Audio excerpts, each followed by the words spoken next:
Robert Borsak, welcome into the weeds, mate. Thank you, Jeremy. I'm trying to hide, but obviously I've got the wrong camo. You've got slightly the wrong camo on, mate, but it's pretty good. It's not too bad. It's pretty fashionable, actually, the camo gear with the Gen Alpha and Gen Z. So wearing the camo gear. But Yeah. I can see you over there, mate, just.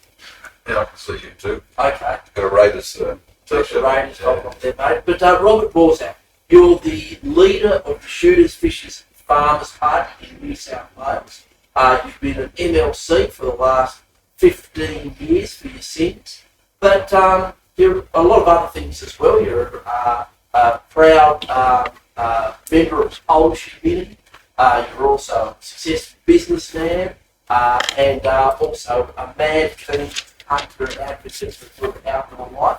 But tell us about growing up, mate. You were born down in South Sydney, Lakemba Punch Bowl. Yeah, I was born in Punchbowl. Well, it was Crown Street Women's Hospital, and then back to Punchbowl. But yeah, that's where I lived for the first 10 years of my life until my father decided that he'd been a small businessman his whole life. He worked when he first came to Australia in 1949.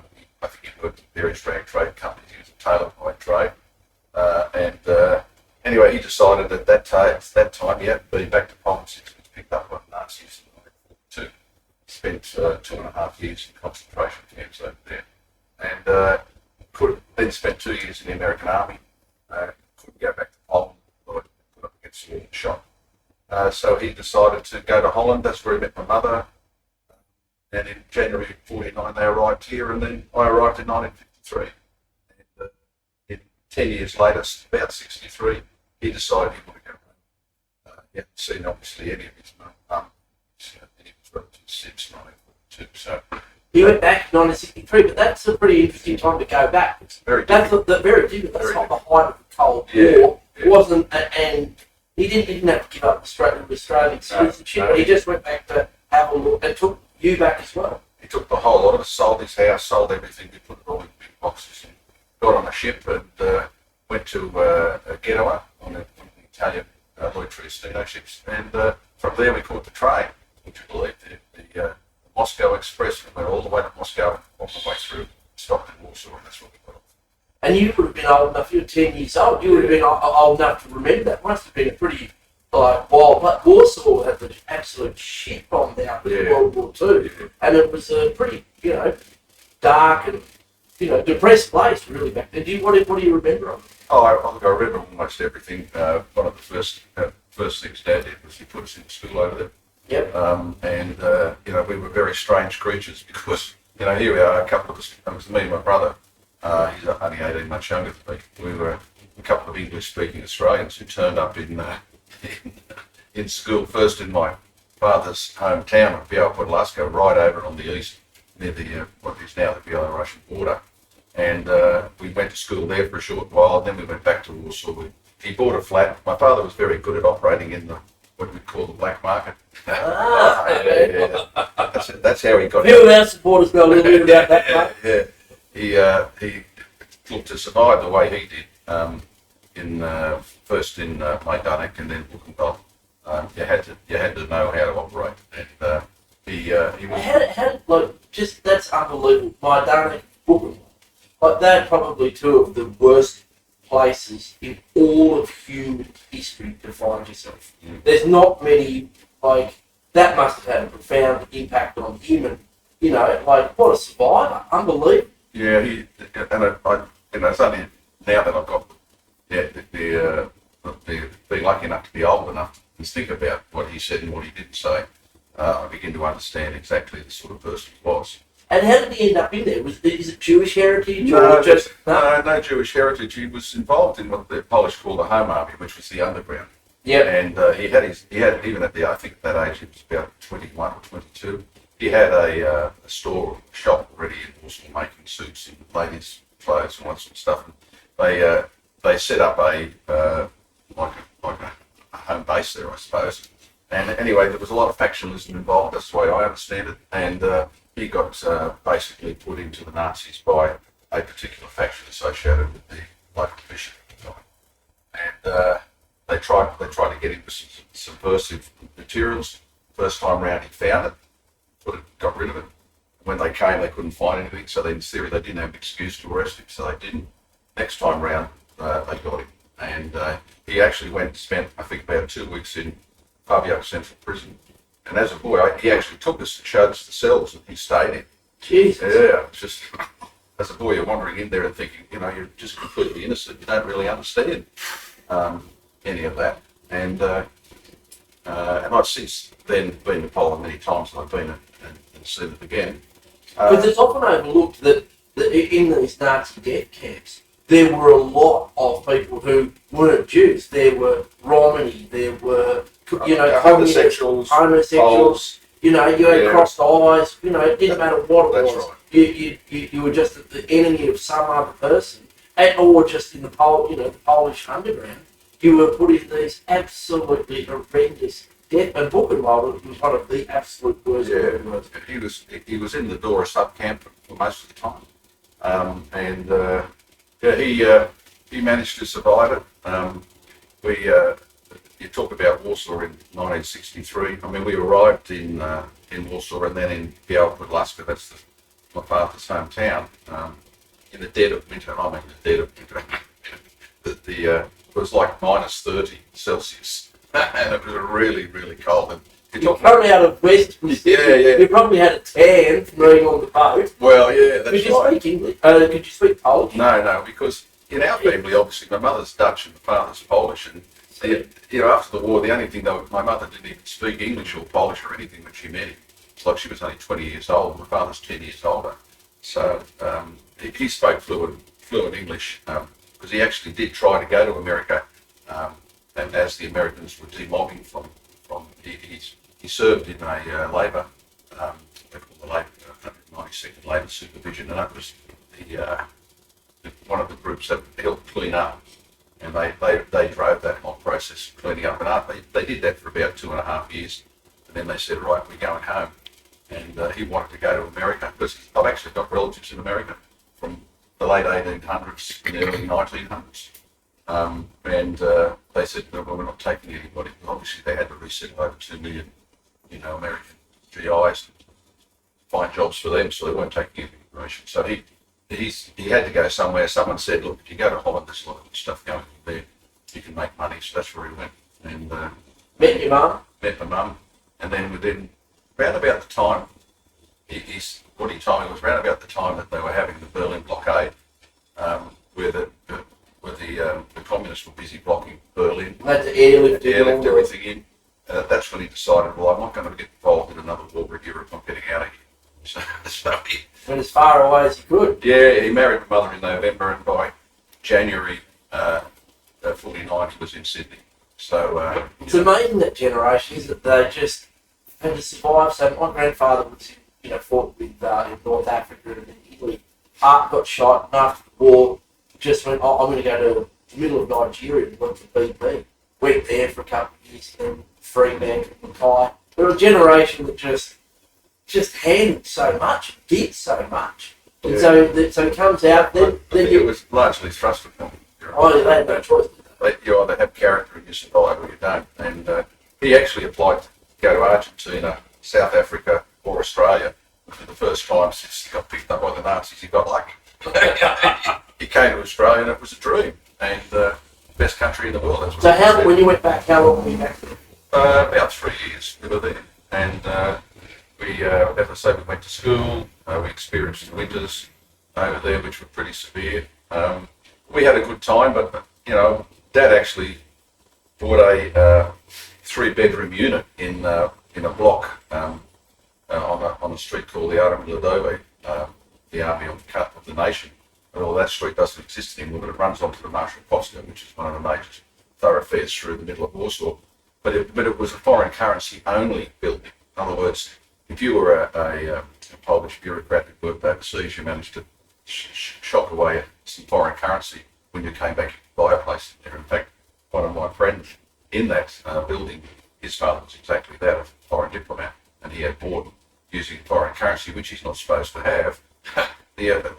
That's the way they did it. Well, my father had a lot of, I suppose they would call it contraband, but it was really basically materials for making suits and ladies clothes and that sort of stuff, it's all made in Australia, some made in Britain, and absolutely worth an absolute mint. And he had a whole half a crate full of it. Plus when we travelled, we had I think it was 17 suitcases between us, and they're all full of this sort of stuff. So he was trading it as he was going. Really, indeed. Oh yeah, you got no idea. Amazing, resourceful. Yeah, and then when it came to getting out of the country, I got a photograph of us, myself, and my brother, and a couple of cousins standing in front of a clockmaking shop. And then I thought to myself, what are we there for? And then I remembered he was there buying black market US dollars to get out of the country. Amazing. Yeah. Some real so. So you went back for 3 years, then you're back to Australia. It didn't last. How can you move back? Well, I think my father didn't work. He basically traded all his stuff, and we lived high on the hog. I think he pretty much decided, and I said within 6 months, 8 to 7 months, I said, Dad, as soon as I'm old enough, I'm going back to Australia. Because I can't get what I want here. I can't get Coca-Cola. I can't get good chewing gum. And when you want to get something else, you can't. I mean, what's a 10-year or 11-year-old think about, you know? Yeah, that's right. I'm not exactly a philosopher in the world. Yeah. But, so that's, and so we turned around and we did the opposite on the way out. And I got on the Moscow Express going back to Italy, and got the sistership to come back to, I think it was the Galileo Galilei. Back to Sydney, Ashfield. Still, a proud resident of Ashfield. Went to Ashfield Boys High. Yep. Didn't bump into the young brothers there, ACBC? I actually did. They were in my brother's year, a year behind me. Really? Yeah, and Angus, I used to hate music. I had to do music. So I remember going into the music room one day, and there's this kid strumming away, playing all this. I was watching, I thought, Christ, what? He might be all right. Yeah, he might be all right. And I thought, God, and I sat there for about 15, 20 minutes, like watching him go, and then thought, I've got to go off to class. So I went, and that was him. And I never obviously had anything to do with him, and I don't think my brother did either, but it was just, you think in retrospect, hey, that was him, and of course I recognised him. So that was my brush with fame. There you go. Well, I'm in the process of trying to get a monument for ACDC built out of Pearl, because I think that they haven't been recognised properly in this state by this nation for the massive contribution they've made to society. So you product of Ashfield High. Ashfield Boys High. Ashfield Boys High. Go on to do an accounting business degree. Run a pretty successful business for a number of years. And you've always, in that time, been keen on the Scouts, outdoors. Where did that come from? Did your dad take you out camping, all that sort of stuff? No, he didn't. But one of the first things he did when we came back from Poland is he got us into the local Scout group, because he said, "This is what you need." And look, we weren't a family that were flush with money. We never even had a car. We'd have a TV. We were never hungry or anything like that. Dad's number one issue was buying his house, and when you're in small business, especially as a tailor in those days, if it was cold winter, you'd get some good business. If it was warm winter, summertime, you had basically no income to live with. So he that sort of shaped us too, shaped me. Ashfield Boys High, Dad was involved in the P&C there for many, many years. He was treasurer of the P&C. He helped raise money to build the building, a lot of buildings there. And that building still stands today at Ashfield Boys High. So, and that school was, I laughingly say it was an English second language school. It is now, it wasn't then, but it's still, I went and visited the other day. When I say the other day, it was just before the last election, actually. I visited and I walked past the PE Masters room office, and up on the wall were a couple of these framed canes. Oh, from back in the day. Yeah, do you remember them? Oh, absolutely. I'm old enough to have been caned. I think I was at the tail end. I remember getting I just got pat on the hand, but I got caned in front of the whole school. I locked a kid in the toilet for one of those portaloos for a couple of hours, and he nearly died or something. So they came in and they just whacked me on the head once. I bawled. red out. Oh no, when I was doing them, I used to get the real thing. So I started, that all started for me when I was going to St Jerome's as a kid, and then when I went up to the camp before we went away. I didn't get the cane, especially even in high school. I didn't get the cane 3 times a week. There was something wrong. It was only for talking. I was doing silly things, you know. I was never really that just seemed to happen, and it was an interesting thing to see those canes on the wall as a memorial. In the end of the day, I'd get the cane and I'd just go and do it again. It wouldn't make any difference to me. And but the Scouts was a big part of your life, and it turned into, you know, you're out there, you're adventuring, you're learning skills in terms of how to survive and all those things. It was a massive part of your life. It was from the time we actually started the Scouts in Poland, and when we came back, Dad put us into the local Scout group, and I did that right up to about 18 or 19, and then when I was 20, 21, it basically taught us, my brother and I, basically the outdoors, and become self-reliant. How it didn't matter where it was. Learn navigation by the stars, all the things that scouting can teach you, and it just opened my eyes to the real world out there, as opposed to the urban environment that we were brought up in. And when did you get introduced to hunting and guns? Because you represent the Shooters, Fishers and Farmers Party, but they used to be just the Shooters and Fishers Party. But that's been a key part of your political platform and your life as well. When did you develop a passion for firearms? I suppose it was in junior high school that I actually wanted into the library one day, and there was an outdoors magazine there. Originally I was doing a bit of fishing, and I was also doing a bit of spearfishing, and but I had no money.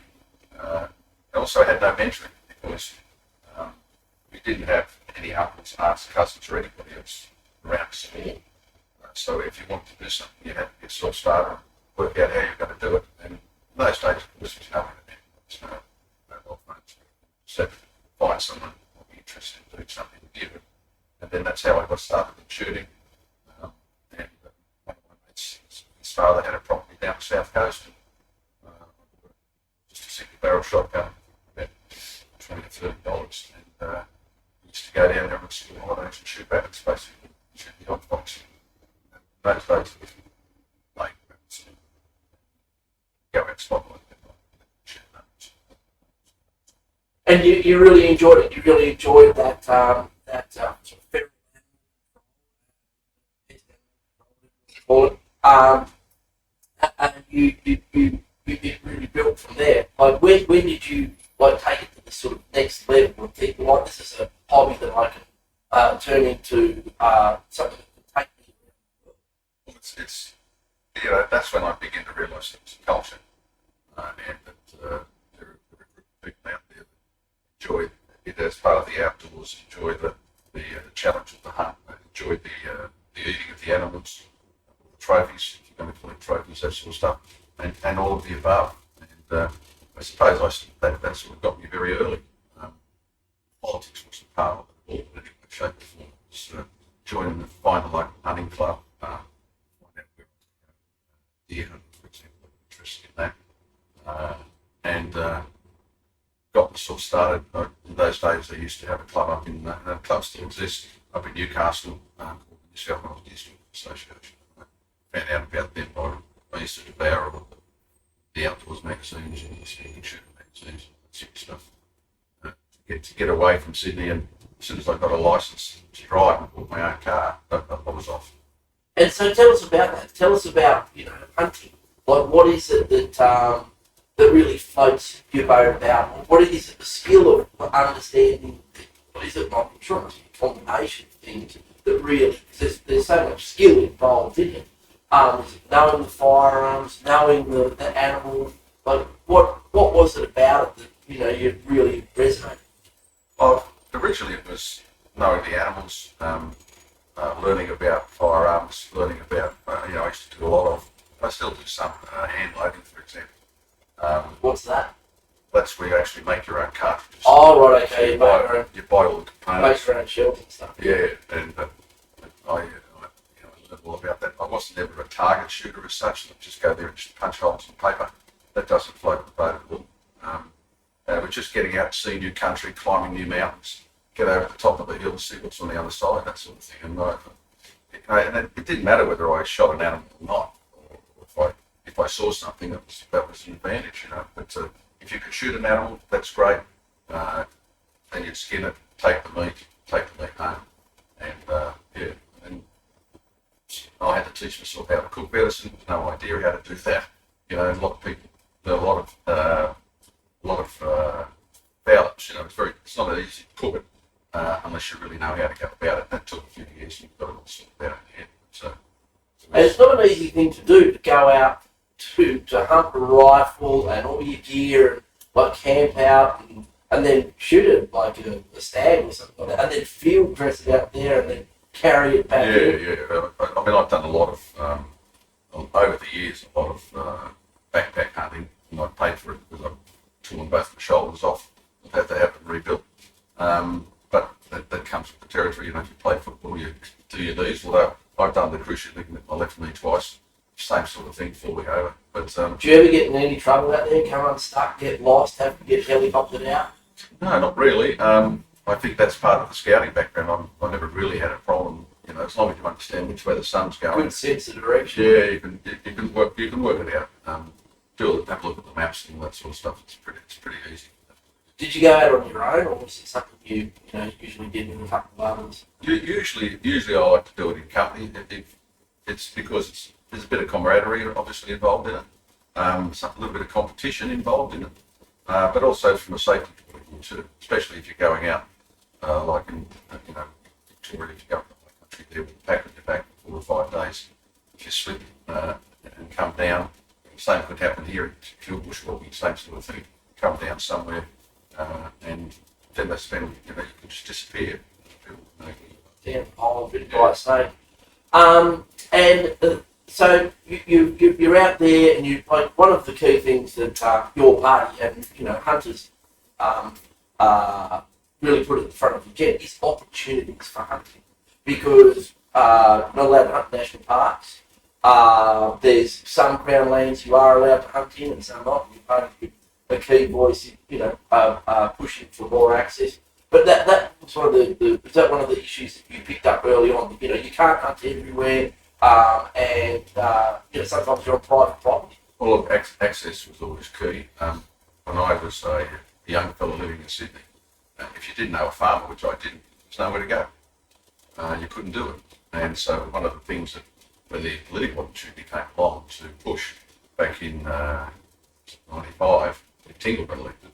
That's one of the first projects we got started on. So, there is a lot of invasive species, game and feral animals on public land. The reality is government even today they won't want to tell you. They'll spend some money on managing what they call rural lands, crown land, forget it. So in the end we ended up with the access plan on state forests, and it's been running effectively since 2006. Well, before we get to the emergence of the Shooters Party, which you were a key part of, the election, John Ting, you took your passion hunting, globally. You've been all over the world. There's not many large mammals you haven't shot, or even, let's be honest. Well, yeah, I wouldn't say I've been everywhere. But you've hunted in Africa, North America, Asia, everywhere. Tell us about some of your hunting adventures, mate. Come on, start the campfire. You must have had some wild hunting adventures in Africa, because you've shot big game. Yeah, I got interested in see, what a lot of Australians don't understand is they don't understand real conservation, and all these animals, whether it's in North America, whether it's in Africa, and whether it's in Canada, whether it's all over the world, the animals that we love to hunt here, but are treated as a pest here, are the animals that they want to conserve over there. So the only way you can hunt them is you've got to go in as part of a conservation program. So you've got to buy, especially if you're a foreigner, they penalise you. So you've got to buy licences, you've got to pay for access, you've got to hire a guide, all those sorts of things, and all that's fine. And then the money goes back into the management of the animals. But it's expensive. Yeah, it adds up, and it's got to the stage now where it's prohibitively expensive.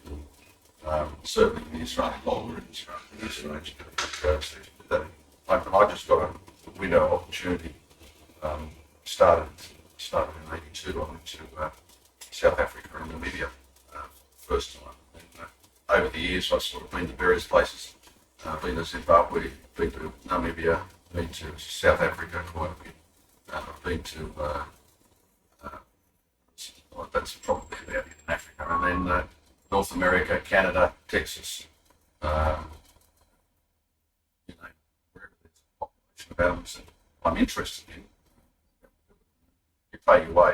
It goes as part of the programs.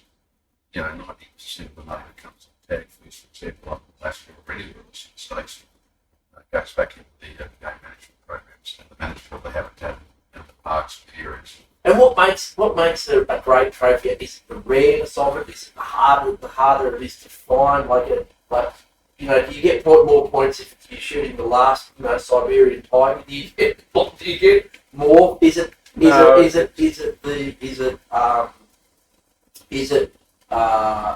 the difficulty of finding the animal, or is it there's just a class of animal? There's a whole lot of things going into it. Depends on what you're chasing. It might be to do with the size of the animal. Certainly not the rareness of the animal, because they're scheduled in CITES, usually 2 or 1, which is, 2 is you can hunt them, but 1 you can't. So if they're rare, you just simply won't be able to hunt them. So that's taken for granted, because at the end of the day, all hunters with their sole conservationists at heart, because we can't practice what we want if we don't conserve the species and help them even grow. And that's really what it's all about. It's not just the hunt challenge. Sometimes for me it's the physical challenge. Getting out there, the location. And I've done backpack hunts in New Zealand, for example, on the west coast that would kill me. But what are you hunting over there? Those goats? Well, I've done that. Tar, Himalayan tar. They're very, very challenging done properly. 2017, I did a 10-day backpack hunt on the west coast for red deer. By the time we got up, it's in a wilderness area, so you can't land a helicopter in there. So you've got to actually climb up from the ground level up to where they are going to be. And it's by the time we got up there, they moved on. So I didn't even get a chance to shoot anything. But that was a physical thing that I suppose I proved to myself at the age of what I was then, 65 or 64, I could easily do it, and I did it easily enough. Very tiring and very challenging, but I did it carrying a 40 or 50 pound pack on my back. And if you bag one, do you carry that out, or what do you do? Well, in those particular circumstances, you take I wouldn't shoot it unless it had the sort of head or the maturity of the animal I was after. So I don't have to shoot something every time I go out. It doesn't worry me. What are you going for when you're going for a stag? Is it the number of the size? Yes, the maturity of the animal. Yep. And the number of points I have and all that sort of stuff. Let's talk about points and talking about animal points. But it's a challenge. We would always take as much meat as we could carry out. Take the head. Probably the hardest place in the world to hunt in New Zealand is Fiordland, right down in the south. That's just up and down, isn't it? Yeah. I've done 4 hunts in there, and that's only for young blokes. So I'm over that now. But I did that through the 90s. I did 4 trips in there. Up to the Cow Valley. What about in Africa? Like, what are you going after? Because we had a bit of a tete-a-tete, if you put it like that, about you shot an elephant in Africa. And I asked you in Parliament, I said, what did it taste like? Did you eat it? You said, yes, I did. Yeah, you made a point, which was that the elephants were causing trouble in the local community, and you were culling the population. The local community came and carved it up, and you that you didn't mind and you enjoyed some of that in the pot? Look, it's one of the most misunderstood programs. It's not just in Zimbabwe, that's what it was, but also in Botswana, countries like that that are actually overpopulated with elephants now. Reality is that hunters that go there, the majority of hunters that go there are not Australians, they're Americans or Europeans, Germans, and others like that. And so the money that goes into those programs goes back into the community. Like I say, that usually nearly always remains in the country. And there are local benefits that they get out of that as well. But one of the immediate local benefits is the protein from the meat straight away. It doesn't get wasted. And then the skins get taken. Absolutely every animal, every elephant that's killed is 110% utilised. You ever put one of those elephant foot up No, ends? no, I don't, because who was it? I think it was Bob Hawke or something back when he was Prime Minister. Banned completely the importation of any elephant product in a total, complete misinformed, jingoistic ban on, just as they've done recently with lions, right? There is no logic in it. It's just playing politics, playing up to people's worst sense of understanding and trying to make heroes of themselves. Luckily, for Australians, it hasn't harmed those programs over there. What about big cats? Have you ever shot a big cat? Yeah, I've shot a leopard. I've shot a lion. And as part of the hunts I've been on, I've shot Cape buffaloes. And it's all. You don't drive around and find them. You've got to walk them up, find them. Let's scare the living shit out of you. No, I just can't believe, that's one of the, we don't have, everyone goes about Australia, we've got snakes and spiders. It's so what? Like a bear or a lion, like a great big, we've got crocodiles in Australia, but like a great big land predator. Oh my God. I couldn't even sleep in a tent in Africa. Well, if there were lions creeping around, I reckon you'd be eaten by a lion. It'd be fucking terrible. Well, I reckon it'd be terrible too. I reckon they're fucking around. If you see how they eat like zebras, they just sort of suck on them a bit. They lick the blood out. Yeah. That'd be a bad way. Look, it's not a matter of I don't look at it as being brave or a challenge. They say, you get people, having a go at you. Oh, you big hero, rah rah rah. That's not really what it's all about. It's just a matter of seeking the challenge of the hunt. And I've come away from hunts not shooting the animals I want to shoot because I literally did not see something that was, the sort of animal that I wanted to shoot. So, that's just the way it is. I did that recently in Mexico. So, what were you after in Mexico? Oh, I was in the Sonora in the desert there and looking for desert bighorn sheep. And I had a 10-day hunt there. That is tough going. There is no surface water there. It's not the desert you think about in terms of sand. It's a shaly, rocky desert that butts onto this what they call the Sea of Cortez. And I think the second day we were hunting there, it's really bloody hard going. Following I was me at 71, following a 28-year-old fella running around the place. Some Mexicans as well, and they're like rock sort of over the place. And I'm keeping up with it pretty well. The point was we saw a ram on the second day, and I thought, got another 8 days of hunting, we'll see something else. Actually, I then spent the next 8 days, and we did not see one mature ram. Lots of sheep there, lots and lots of sheep. So they've got a very good conservation program running in. It's actually an Indian reservation. And I think that's Comanchero country. No, they're called Sunnis. Sunnis. Mexicans, yeah. Yeah, right. Yeah, and the last morning we saw 3 or 4 rams, but they were too smart for us, and so I went home without any. What about the taxidermy? Do you do any of that yourself? Do you ever have you had a crack at preserving the heads and all that sort of stuff? Oh, look, that's expensive, isn't it? That's a big part of it. Because you have to plan for that, don't you? Like you've got the head of this animal. You've got to get it, before it goes green, I suppose. Oh well, look at that. It's pretty straightforward. You want to keep the head. Well, Okay, you just take the skull, you boil it out, you clean it up. And as far as the skin is concerned, if you want to keep the whole skin of the cape, as they call it, well then you just lay it out, salt it, and then resalt it, then fold it, resalt it again. And then, depending on what country it's coming from, you can then usually I get them tanned and cleaned up overseas, and then bring them home. So you do that preparation like on the site. So you start in the field. Do in the field. Oh, right, okay. So you either boil the skull out, keep that, or right. That's Yes. I thought you'd have to hunt. Yeah. Brains and everything. Well, you have to clean it all up. And you can't get it back in Australia quite rightly. This is probably big. Yeah, well, I know you've done a lot of it, and the hunting opportunities thing was a key part of the and like access of the formation of the shooters and fishers party back in the 90s. Huge, recreational fishing. I think it's our number one recreational pastime in Australia. There was a conflict between conservationists and those people who wanted to continue to fish and to get access to hunting opportunities, conservation. As you call it. The term conservation in Australia is a misnomer. You're not actually conserving anything, what you're doing is protecting.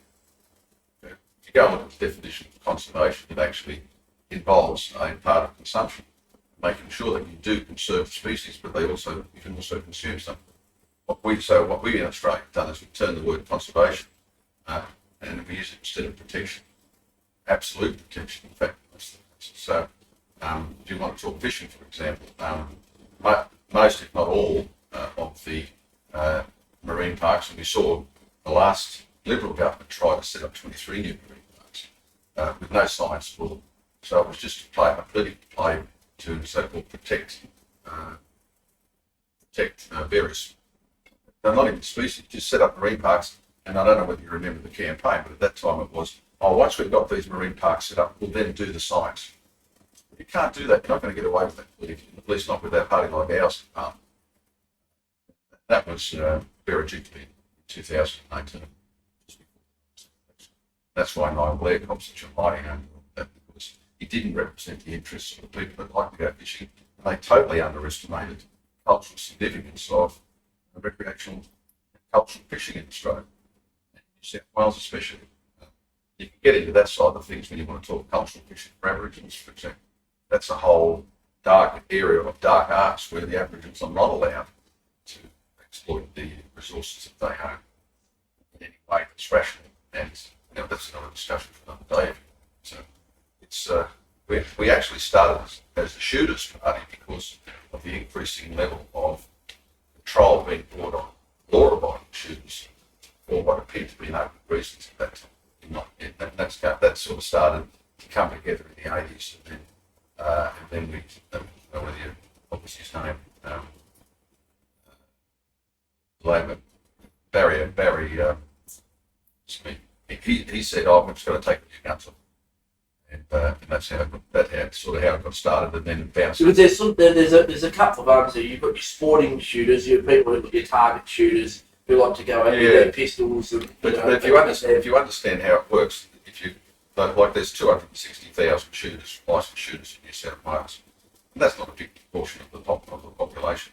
About 80 to 85% of those are who would have hunting as basically their basic genuine reason. You've probably got 1 or 2% that are actually sit there and shoot poles and bacon.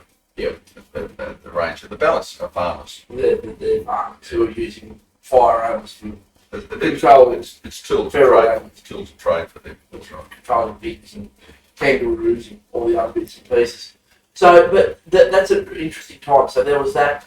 There was a pushback. There was essentially government saying we're going to take guns off, because it was back in the 70s and 80s. It wasn't very difficult to get a gun. I remember going into the toy store. It was called Bridges Brothers in Elizabeth Street, Hobart. And if you were going to go buy Lego, you walked through it, and they had all the rifles. And I just stopped and looked at all the rifles.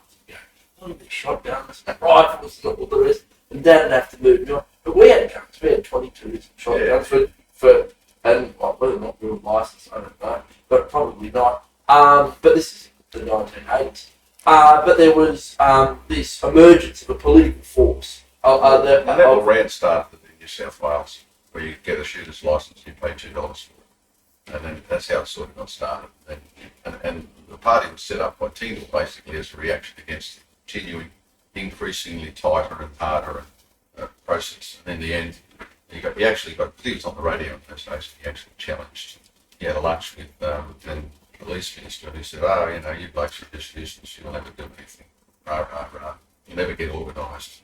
And so a couple of days later he went down and registered the name Shooters Party, and then within, I don't know, a couple of 3 months he had 15,000 members. And got elected in 1995. He got elected in 1995. And you've been, you know, part of that the whole time. Yeah. You've been a party executive, all of that, you know, for that Pretty period. much, yeah. I was probably the second or third chairman of the party. When I was chairman, I launched his campaign in 95. Then in, when was it, 96, we had Port Arthur. Yeah. Yeah, so 96 we had Port Arthur, and like we'd seen the emergence in America of these, you know, there's a lot more guns in the States, a lot more handguns, definitely. But there's, you know, it's a wider, deeper affinity with their constitution, gun ownership in the States. Then we had Port Arthur, and we saw some, you know, some pretty nasty shootings in America. Then we had Port Arthur. So that must have been tough to be a pro-shooting, pro-gun ownership party at that time. What's your reflections on that time? Oh, I think, we worked hard to get John elected. He got elected, and then no sooner he got in there, and we started on our agenda looking to do things for hunting and hunters, and we had Port Arthur to deal with. And that, of course, you know, keep in mind that the Greens, Cohen got elected on exactly the same time as Tingle. And actually Tingle got elected on a higher vote than he did. And look where the Greens are today and where we are. You know, it's cogitating what causes all that, you know. It's pretty simple, but anyway, that whole process then just continued, and basically it's just become an exercise since then of see what we can do to defend our rights. Because in the theory, of course, in Australia, you have no rights. It's whatever the Crown decides to do to you. You know, your party would know about that. Whatever they decide to do, they do. And if you don't like it, well, we get people, especially in our side of the politics, oh, take them to court, or, you know, we'll do it class action. This is not America, you idiot. You know, if they pass the bill, If they prohibit something, it's illegal. That's right. And you know the way Parliament operates, nothing will go through that place that isn't 110% legal. You know, the way they do it, because the procedures, the processes, and the standing orders, and blah, blah, blah. So there's just no way you can get around it. If the Parliament makes a decision to do something to you, they will do it. And the Parliament did, because Johnny Howard back then in 96 got up wearing the bulletproof vest down Shepparton, stood up in front of a pretty angry crowd and said, I'm taking your guns from you. Oh, look, and kudos to him for doing that, you know, but reality is that's an insult, especially the photograph taken. I just posted it on my Facebook page again recently, and it just absolutely sends shooters crazy, because it totally misunderstands and misinterprets the nature of Australian hunting and shooting. Our hunting and shooting culture doesn't come from, you know, civil war. It doesn't come from a right to bear arms. It comes from the sort of things we're talking about now, of a cultural activity of basically good people who want to go out and do their thing, collect their own meat, shoot their own trophies, you know, mount their heads, whatever they want to do, or they want to go fishing. The whole process is just completely wrong in the way that's been handled. Or we use a particular firearm to control pigs on their That's right. A lot of it comes down to, you know, whether or not this is an automatic weapon, the caliber of the weapon, these types of things. And look, we're just seeing an ongoing process of strangulation of freedom in general in Australia. And if you're a firearms owner, you'll be one of the first cabs off the rank. It's an interesting point you made about the Civil War, because I read about the American Civil War, and that really was the key moment, because where guns spread in the United States is because they armed the entire country. They fought each other. they created this massive armaments industry, both in, especially in the north, to arm the north. And Springfield, they created these massive armaments industries. Winchester, all of these huge armaments industries armed everyone up for 4 years, just shot the shit out of each other, and then the South especially said, well, we're going to keep our guns. You know, we didn't like how that went, and so the South kept their guns, and so that's a key part of the like, especially in places like Texas. I've been to Fort Worth, Dallas, and you go to Walmart there, and you know, there you can buy a case of beer and a shotgun, and it's a very different culture. It's a completely different culture, and to even infer, no matter what side of politics you're on, that Australia somewhere or other got the same values. And look, there is an element of those in shooting. There's no question of that. But you know, 90% are culturally the sort of people I am. You don't have any rights. You've got to do the right thing. We prefer not to be licensed. We prefer not to be strangled by regulation. But some of that regulation is like, you know, the cops have got to know, you know, where you are. You have all the like background checks, all of this. You can't have a criminal record, and like down to how you store your guns, isn't it? Well, look, we basically have a system now that says with background checks and safe storage, you pretty much cover the issue. So if you've got and the background checks doesn't only extend to when you actually buy a firearm, although obviously when you get a new license, when you get a renewal, but it extends also through your life. If you get people, you know, I can't go around the streets yelling and screaming, or I can't threaten you. I can do it in Parliament. It's like They do it all the time. No, I don't. But that was Robert Brown. That was Robert Brown that did that. Beat me to death. Yeah, right. He said, "Oh, you know, take it back and take you to death."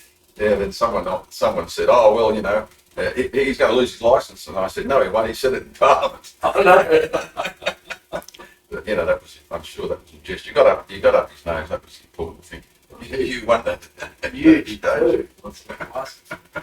So look, there's these issues emerge. John Tingle gets elected. The shooters party is formed, and has sustained itself. You know, you've had some ups and downs. You get elected in 2010.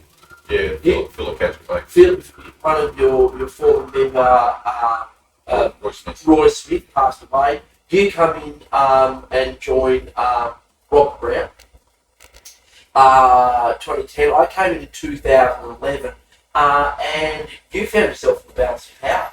Very powerful position to be in. So, like, really, you had the let's call it, you had Barry O'Farrell by the short and curly for a long time. Yeah, well, yeah. I mean, it was an interesting dynamic. He wanted to do deals with us. We did deals with him. We got access as part of it to national parks, some national parks, for our hunting programs. We never actually got in there in the end. But the deals he wanted was he just basically wanted us to flag through all these privatisations. Yeah, whether I think we did ports. I can't remember which ones. He wanted us to do polls and wires. We did some analysis. We talked. We're pretty good mates with the United Services Union.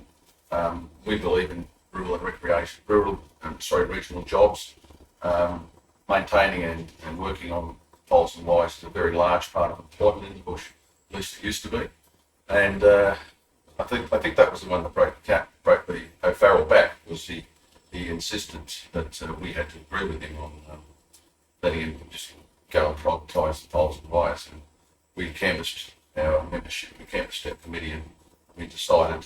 And we spoke to I think the USU. We spoke to the ETU as well at that time, and they gave us all the good reasons why, which rung true for us. You know, because at the end of the day, the bush is doing it hard enough without losing all those jobs, and so we just said no. So that's what we observed. And so they ended up privatising like the space, the city poles and wires, but not the essential energy. Yeah, I think it was the position we took in relation to the bush jobs that the Nats actually grew a spine for a change, so we got it changed, and we've seen that quite often over the years. The Nats have sold out bush long ago, and they're just a little rump of what they were. I mean, probably 30 years ago they would have had 50,000 members in the Nats in New South Wales. now they've probably got 2,000. Yeah, they certainly are in decline, and they're under a lot of pressure from a few different fronts there. But you guys certainly did put them under a lot of pressure. You rebranded Shooters, Fishers, and Farmers Party. That really got up there in those. And so you really took them on. One of the criticisms that they make is that, you're a front for Labor, you're a bit close to Labor. Is that legitimate? Like, you're a separate entity? How do you got that? Of course, we're a separate entity. No, that's just nonsense. I mean, at the end of the day, we have our policies. Go and have a look. Don't worry, they give me that feedback. Yeah. We're not, but we call ourselves a centre-right party. We're probably the only right-wing party left in the place. Because certainly the Nats are, and Liberals sold out to the left long ago. But put all that aside, I think you couldn't possibly say that of us in any way, shape or form. We take a considered view. But then again, we don't always vote on everything either. We don't have an opinion about everything. We're not trying to change the world like the Greens are trying to turn us into a post-Marxist society. We don't want to do that. We are conservatives in some areas, and we're not so conservative in other areas. One of the key votes where it came down, it actually come down to you guys, was the first time they tried to get voluntary euthanasia. So voluntary assisted dying. In that, it was a very difficult debate. There's no doubt about it. You were on the side of no. Why was that? What was guiding you in that decision? I think the attitude is that it depends on what's actually in the form and content of the bill, and I think we were worried that it was going to be too loose, and certainly that legislation or that approach works in Holland, for example. We've heard some lots of good things from I spoke to my auntie about it, people like that, and they said there are issues with this. And in the end of the day, we came down on the side of saying, well, unless this thing is tightened up a little bit, I don't think obviously got to do it. Against and we did. That's all it really got down to. We're not super convicted one way or the other. It's just we want people to have a choice, but equally, I mean, I've watched both my parents pass away, and they wanted to live, they didn't want to die. And I know there are circumstances where people, but it can be done easily and painlessly without having the right to force a doctor to do something or force some other medical professional to do something maybe against their conscience in certain circumstances. Again, it gets down exactly to the nature of the bill itself. You see in there just to have it in the vote. So you're in a very powerful position. You're in the press all the time. You're taking on the Nats and really positioning yourself as a voice for regional New South Wales. And you're having lots of ding-dongs with the Greens as well. And leading into the 2019 state election, you run a lot of lower house candidates. And it's a very, very hard thing to do, to win a lower house seat in our compulsory preferential system. You've got to convince a lot of people. And you did. Well, New South Wales optional preferential. Oh, sorry, optional preferential. In our optional preferential system. But you guys did. You won the seat of. Well, we won Orange in a by-election. In Orange in a by-election. Yep. And then we. That was Phil Donato. You won in Orange. Retained it. Then you retained it, and you won two others. We won Barwon, and we also won Murray. Yeah, Murray.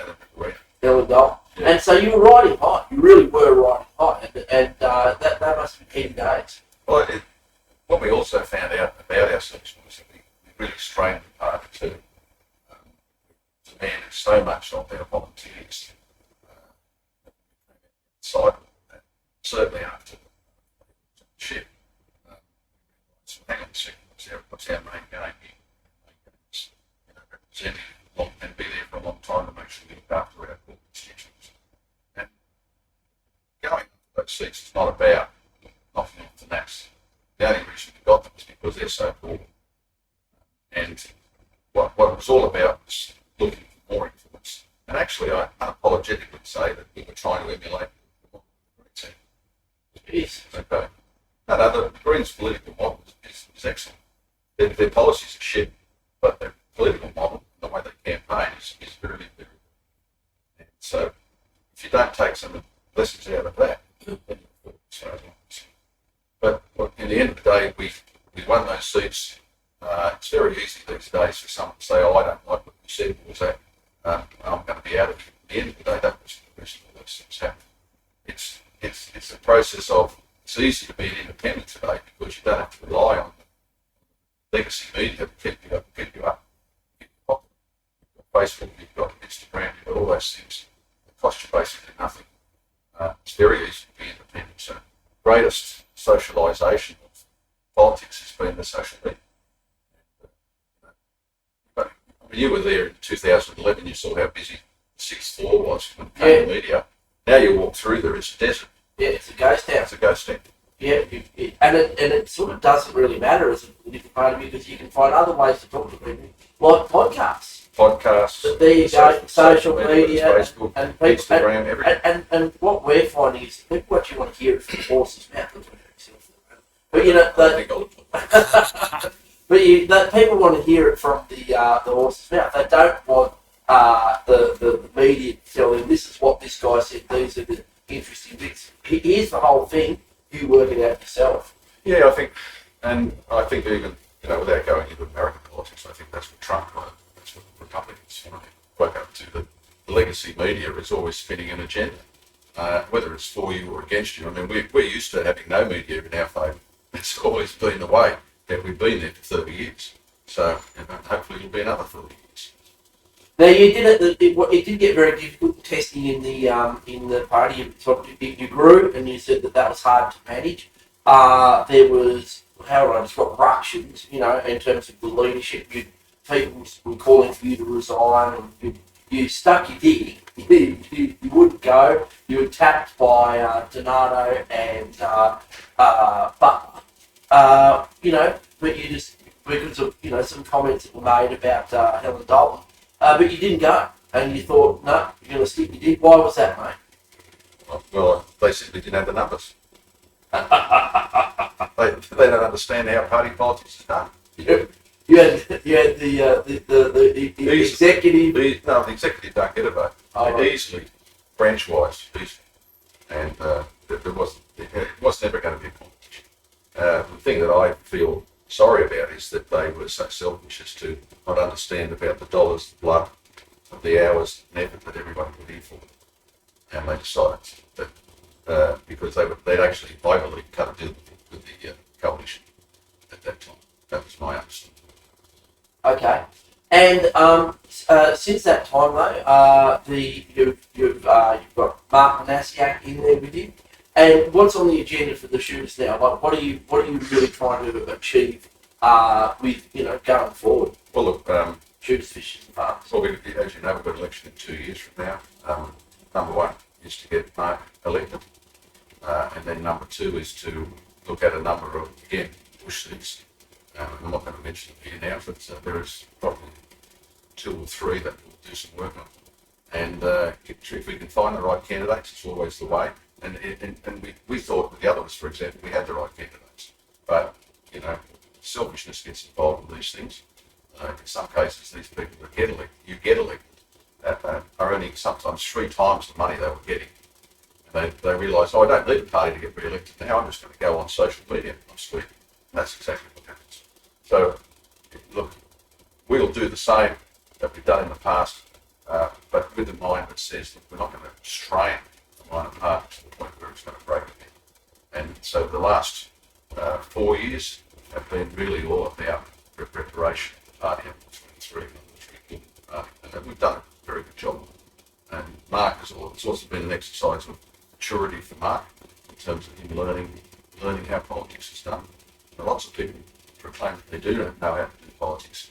Very, very few know actually how to do it. I don't say I'm an expert at it, just as you wouldn't say you're an expert at it. Every day you go in there, you're learning something new about how you should be doing, what you should be saying, not saying, how you should be presenting yourself, etc. Now, I couldn't let you get away without asking you, what you should be saying in regards to cannabis, because there are quite a few shooters out there who don't want to herb cheroot around the campfire. There's a bit of a crossover dare I say it, between our constituencies. I know quite a few people who don't mind hunting, farmers who may avail themselves occasionally of what's the Shooters, Fishers and Farmers Party's view on cannabis legalisation? And do you think that there's a discussion happening? But we think there is a discussion. I was on one of the original committees when I first came into Parliament. We went through and actually did an examination of the case for medicinal cannabis. And I went through that whole process from A to Z and realised that I knew nothing about any of these things. And I simply don't have a background in having a medicinal sugar or whatever. That's such a joint, yeah. I mean, I had a couple of friends who used to do it, but I simply never had the opportunity to because of the way my life developed. But it's... You never stumbled in any crops when you were out there hunting, mate? Never. Did you? Well, if you do... No, I won't let you know. Then again, I won't say anything to anybody else. No, it's the worst you do. Just leave it there. Just leave it. Look, we, as a party, we know very well exactly what you're saying. And we're just going through the process of thinking our way through that. We don't necessarily oppose it at all, but we don't want to see a situation where